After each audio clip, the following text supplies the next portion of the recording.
Voilà mon objet. Donc je vais faire Alt-clic gauche pour tourner autour, Alt-clic droit pour zoomer et Alt-bouton milieu de la souris pour faire un panoramique. Ce qu'il y a, c'est qu'ici on a toute une liste de matériaux et si on veut qu'il s'applique correctement sur l'objet, il faut que Substance calcule cet objet, calcule la géométrie, les arêtes, les normales de face, ces genres de choses. Donc c'est indispensable. Donc pour ça, je vais dans Texture Set Setting et Bake Mesh Maps. Alors, au préalable, il faut travailler dans la version, non pas française, mais anglaise. Donc, Edit, Settings, American English. Donc, Bake Mesh Maps. Si vous n'avez pas de high poly, c'est pas grave. Vous pouvez calculer comme ça en décochant ID. On n'utilise pas cette couche-là. Donc ça aussi, c'est encore un truc un peu plus avancé. Et je vais aller ouvrir mon Eye for Clown. On voit que c'est quand même déjà 2 gigas presque. Voilà, comme ceci. Et je vais mettre dans ce cas-ci en 2048. Et alors, il est en train de calculer, on va le laisser faire.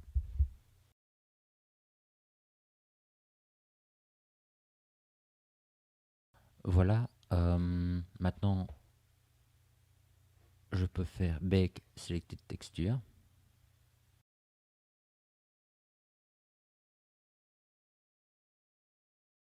Voilà, Return to Painting Mode.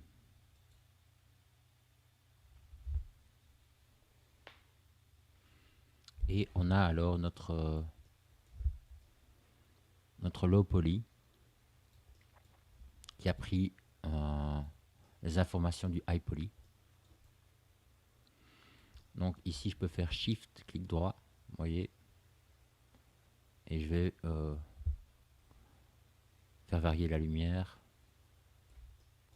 Voilà, ici, on peut dire que ça se met quand même franchement bien. Alors, ici, on peut voir qu'après le calcul, dans le texture set setting, on a des maps qui ont été calculées. Ok. Ici à gauche, on a des layers. Et les layers correspondent ici aux matériaux que l'on a nommés dans Blender. Vous voyez. Donc on a comme des calques.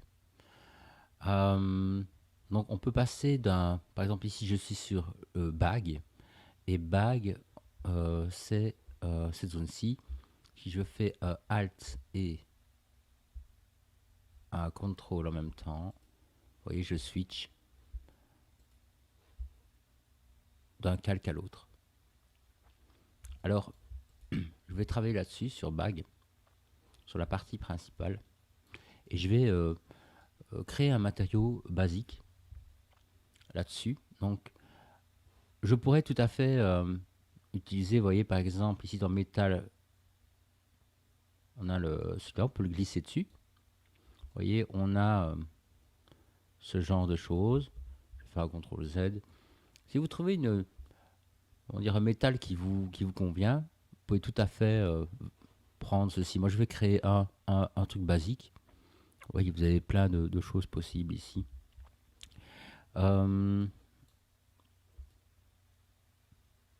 Voilà, par exemple, je vais essayer celui-là. Il a l'air sympa. Et on voit qu'on a ici un calque qui vient de se créer, métal galvanisé. Et par rapport à métal galvanisé, on a un paramétrage basique. On voit que dans matériel, il gère la couleur, la rugosité, le métallique et la normal map. Voilà, c'est 4 choses qui sont utilisées. On peut alors modifier un peu la couleur pour avoir quelque chose comme ceci, par exemple. Avec le Shift clic droit, je peux passer modifier la lumière, l'éclairage. On verra plus tard, je pense que c'est ici. On peut changer la méthode ici, euh, avoir d'autres images d'environnement. Vous pouvez tester, c'est marrant aussi ça. Et on peut même afficher ici euh, l'image. Ça va? Donc ça, c'est pas vraiment ce qui nous importe actuellement. En fait, on s'en fout un peu. Parce que nous, ce qui nous intéresse, c'est plutôt les matériaux. Mais c'est le genre de choses, c'est intéressant à regarder. Vous voyez, substances comme un bac à sable. Donc, ici, j'étais sur la couleur, ok? Et on peut modifier les paramètres à souhait. Ce qui m'intéresse, c'est de voir directement comment substance fonctionne. Il fonctionne par calque. Donc, ici, je vais appliquer une couleur par-dessus, une couleur uniforme. Alors, il y a deux types de calque. Il y a un layer, d'ailleurs par défaut, c'est ce qui crée. Ici, c'est un layer sur lequel on peut peindre. Et puis, il y a des fill layers, ce sont des aplats de couleurs. Donc, on les retrouve ici. On a le fill layer et un layer basique. On va faire un fill layer par-dessus. OK. Et c'est un layer de test. Je vais le renommer plastique. Alors, je crois que je suis en anglais.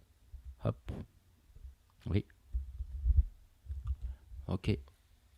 Je vais mettre une couleur ici. On voit d'ailleurs par défaut, voilà ce que ici Substance propose. Il propose de travailler sur la couleur, la hauteur, la rugosité, le métal et tout ça. La normal map, j'en ai pas besoin actuellement.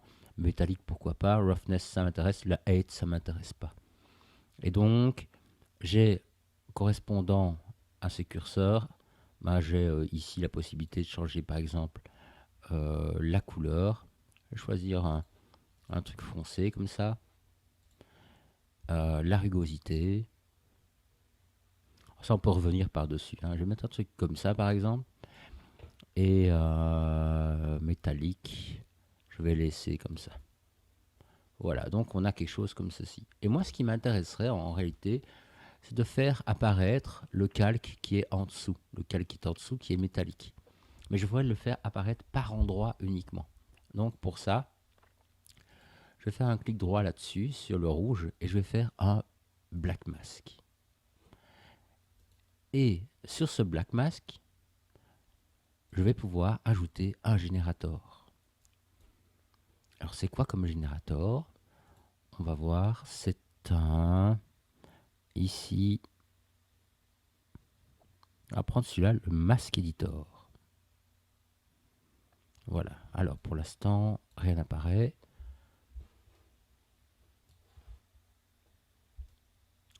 En réalité, donc le Mask Editor, si je fais un alt-clic gauche sur ici le masque, voilà comment il va être géré.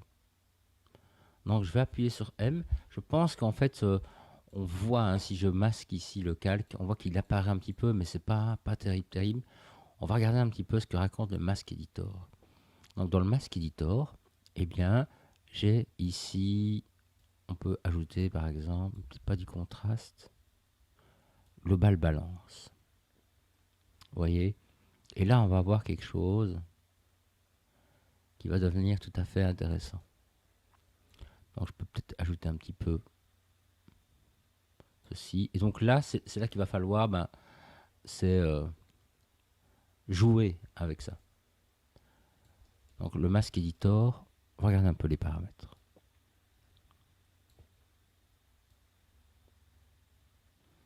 Alors je me demande si je ne vais pas, on peut inverser. Ça m'intéresse.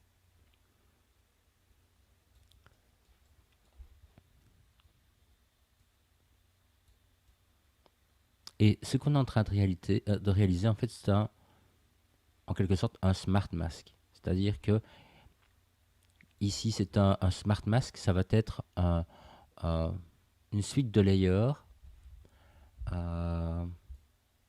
qui contiennent déjà des des masques et des comportements spécifiques. Imaginons par exemple que je trouve ça vraiment classe. On va peut-être changer la couleur, mettre quelque chose de beaucoup plus dark comme ceci. Voyez. Et imaginons que le comportement de ceci, je le trouve bien et je voudrais le replacer ailleurs. Donc je vais créer ici un dossier. Alors, je vais mettre ces calques-là dans le dossier. Hop. Et je vais le renommer, par exemple, Golden Rust. Rusted. Comme ça, pouf. Voilà, j'ai ici créé ceci. Je fais un clic droit et normalement, je dois pouvoir create a smart material. Voilà. Et là, je viens de switcher. En fait, je peux ici, je viens de switcher sur les smart materials. Et normalement, on va faire un golden. Voilà, golden rusted. Et je vais le glisser par exemple ici. On va laisser calculer un petit peu. Voilà. Vous voyez? Donc c'est une façon de voilà d'avoir quelque chose d'homogène. Et c'est là où je veux en venir en fait. C'est-à-dire que quand vous avez compris ça, ben, vous comprenez comment sont composés le deuxième onglet ici. Alors dans le premier onglet, on a des choses basiques, sans layer. Et le smart material, ça va être l'utilisation automatique de layer. Donc si je viens par exemple charger quelque chose de plus... Par exemple, on va regarder, chercher quelque chose que vous trouvez... Voilà, par exemple celui-ci, le rouge. Là, on va bien voir, à mon avis. Je vais prendre celui-là, tiens. Le Steel Paint. Je vais le glisser, par exemple, sur ceci. À mon avis, il va calculer un petit peu. Voilà. Et là, je vais faire CTRL et ALT, clic droit sur le logo. Donc, logo côté. Et on voit qu'on a un dossier, hein, comme on l'a créé précédemment, qui contient toute une suite de calques qui ont été pré-réglés pour vous. Et donc là-dessus, bien, je peux glisser, hop, comme ceci. Comme ça, vous savez un peu de quoi il retourne. En réalité, dans Substance Painter, c'est vraiment intéressant. Ça va être de fouiller un petit peu dans, mais tiens, comment est-ce qu'ils ont fait ça? Donc ici, on voit aussi que, je vais retourner sur ici la bague de base. On voit que je suis en 2048, ok? Et je peux switcher, par exemple, imaginons je veux quelque chose de plus light, en 256. On va voir, on va un peu attendre. Voilà, on a quelque chose qui est hyper flou. C'est une.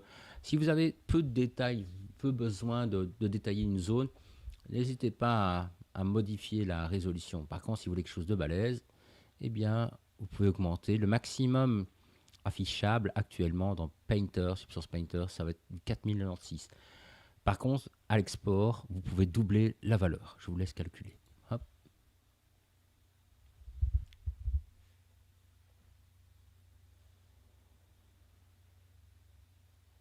Voilà, et alors là, on a quelque chose qui est nettement plus précis. Alors, on a vu ici, là, il faudra que vous fassiez le tour des smart materials, voir un petit peu, à chaque fois, vous glissez. N'hésitez surtout pas, c'est... Bon, bah, vous voyez, quand je... Par exemple, si je prends, par exemple, celui-ci, je le glisse là-dessus.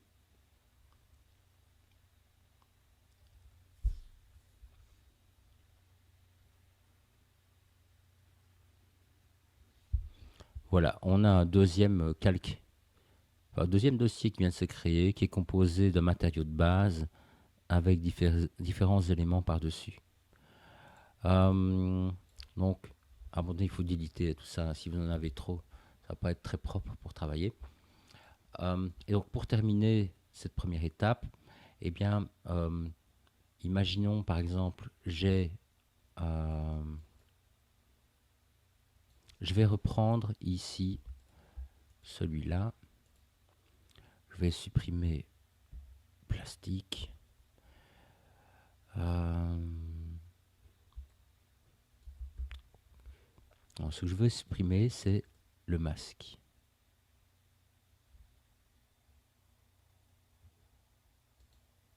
Voilà, comme ceci, j'ai une couleur qui est uniforme. Et au lieu de paramétrer manuellement ici mon masque, j'ai des smart masks. Et alors, on voit qu'il y a toute une série de comportements qui peuvent être chouettes. Je regarde. On pourrait tenter celui-là, on va voir. Je vais le glisser sur ma couleur. Hop. Voilà. Et alors, on a une base de masque qui est intéressante. Je clique là-dessus. Et là, en dessous, j'ai mon mask builder qui est déjà pré-paramétré. Et on peut intensifier alors la valeur. Alors, on verra que dans les smart masks, il y a des choses, voilà, des scènes pour faire comme du sable, faire comme de la mousse qui grimpe le long d'un vieux métal, par exemple. C'est celui-là, on va faire remove. Hop, Mossy. Qu'est-ce que ça donne, Mossy?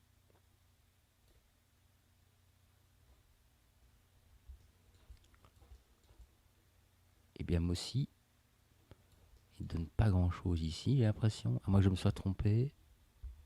Je pense que je me suis trompé. Hop. Voilà. Vous voyez, donc la peinture n'apparaît que sur le dessus. Et on peut alors modifier ce genre de choses. Voilà. Donc, on a vu des matériaux basiques, des smart matérials et des smart masks. Après, on verra un peu comment on peaufine tout ça.